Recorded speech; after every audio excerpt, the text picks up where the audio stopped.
Ladies and gentlemen, I'm excited to introduce Topaz, who has finally made her debut and is poised to add some excitement to the follow-up attack theme. Topaz is a fire character who follows the path of the hunt, and what makes her unique is that she doesn't fight alone. She fights alongside her partner, Numby.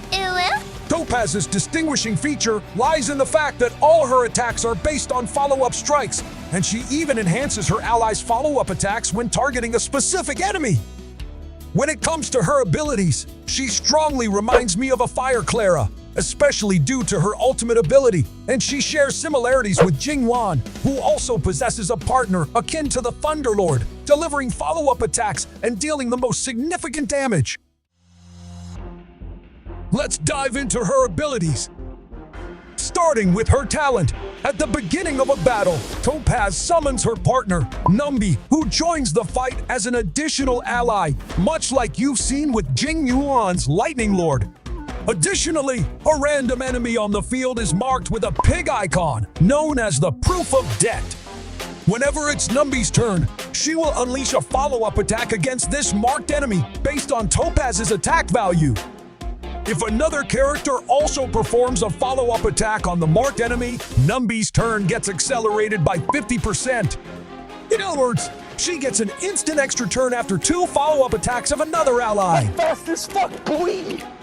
The Proof of Debt marker can be transferred to a different enemy by using Topaz's skill on that monster. Monsters with this marker will take increased damage from any follow-up attacks. Even Topaz's basic attack is considered a follow-up attack, making it deal significant damage to marked enemies. Topaz's ultimate can be likened to Clara's ult. While it doesn't deal damage, it puts Numby in the Windfall Bonanza state, boosting her strength and granting Topaz 2 stacks. Each stack transforms Numby's regular spinning attack into a powerful tornado, but the single target aspect remains. Furthermore, any basic attack, skill, or ultimate used by other characters against the enemy with the Proof of Debt marker can also move Numby forward by 50%, while Topaz maintains her ultimate stacks. Numby will use up the stacks after 2 tornado attacks. Topaz's unique technique is quite valuable.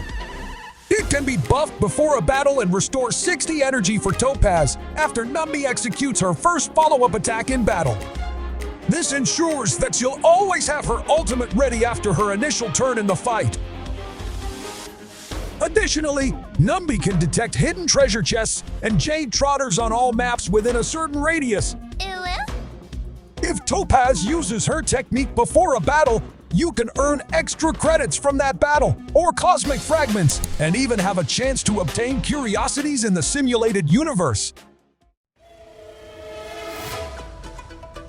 Taking a look at her potential light cones, the best in slot light cone would naturally be her signature weapon, Worrisome Blissful with substantial crit rate, crit damage, and follow-up boosts. However, if you're on a budget or prefer a free-to-play approach, the 5-star weapon Cruising in the Stellar Sea from Herder's Shop is an excellent alternative. It provides high crit rate values and a solid attack boost, which complements Topaz nicely. Among the 4-star light cones, I recommend the Sushang weapon Swordplay. Since Topaz should always focus on marking a boss with Proof of Debt, this light cone's effect is ideal for her. For Topaz, you have several relic options. The 4-piece Fire set or the 4-piece Musketeer set are excellent choices. The 4-piece Messenger Traversing Hackerspace set can also work well for a speedy Topaz. Mixing and matching these sets is a viable strategy too. As you may know, I'll most likely be using my beloved favorite set, Glacial Forest, with Topaz. For the 2-piece set, I recommend the Solsato set, which boosts follow-up attack damage, ultimate ability, and crit rate. On the chest piece, go for crit rate or crit damage as the main stat, depending on your stat distribution. For the shoes, choose between attack percentage and speed based on whether you want Topaz to deal more damage or act more quickly. On the orb, selecting fire damage is, of course, the way to go. And for the rope, I recommend attack percentage as the main stat. Some of you might consider energy recharge, But in my opinion, that could lead to a significant loss in damage. For the substat priorities, aim for crit damage, crit rate, attack percentage, and speed. Now, let's discuss who pairs best with Topaz and Numby in your team. Their greatest potential lies in Numby's ability to attack as quickly and frequently as possible. How do we achieve this? Through follow-up attacks from other characters. As you might already guess, Claire is the ideal partner for Topaz. She boasts the highest follow-up uptime by far. Thanks to her strong taunting ability and the resulting counters on the monster marked with proof of debt, she enables Numby to get back into action rapidly. After a double attack on Clara, you can always expect an immediate follow-up attack from Numby. Actually, we could think about building Clara with hyperspeed and energy recharge, even though this might reduce her damage output. However, it will allow her to trigger her AO counters rapidly, accelerating Numby as quickly as possible. Jing1 is also an excellent partner for Topaz. The Lightning Lord's follow-up attack is consistently triggered, as long as his stacks remain high. Once the Lightning Lord thrusts his spear into the ground, Numby is moving forward.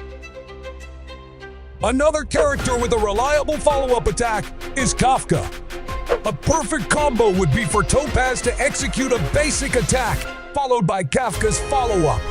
This ensures that Numby gets another turn immediately, 100% of the time. I'm fast as fuck, boy! Blade could also be a good partner for Topaz if he's frequently attacked and takes damage, which in turn triggers his follow-up attacks. Other characters with follow-up abilities include Herta, March, Himeko, and QQE4, but their follow-ups are notably less consistent. Did I forget someone? Please let me know. I might cover the synergy with these characters in a different video. My personal favorite teams include Topaz, Clara, Blade, and Fushuan, or Topaz, Clara, Jingyuan, and Fushuan, or Topaz, Clara, Kafka, and Fushuan. Instead of Fushuan, you can certainly consider including another sustained character like Lynx, who can further enhance Clara's taunting abilities. These teams can perform exceptionally well, even without a mandatory support or buffer, as they are already strong on their own. If you're looking to play teams like these, be sure to choose the Path of Elation in the simulated universe or during the Swarm mode. The team annihilates enemies with a barrage of follow-up attacks, and the damage numbers look simply spectacular.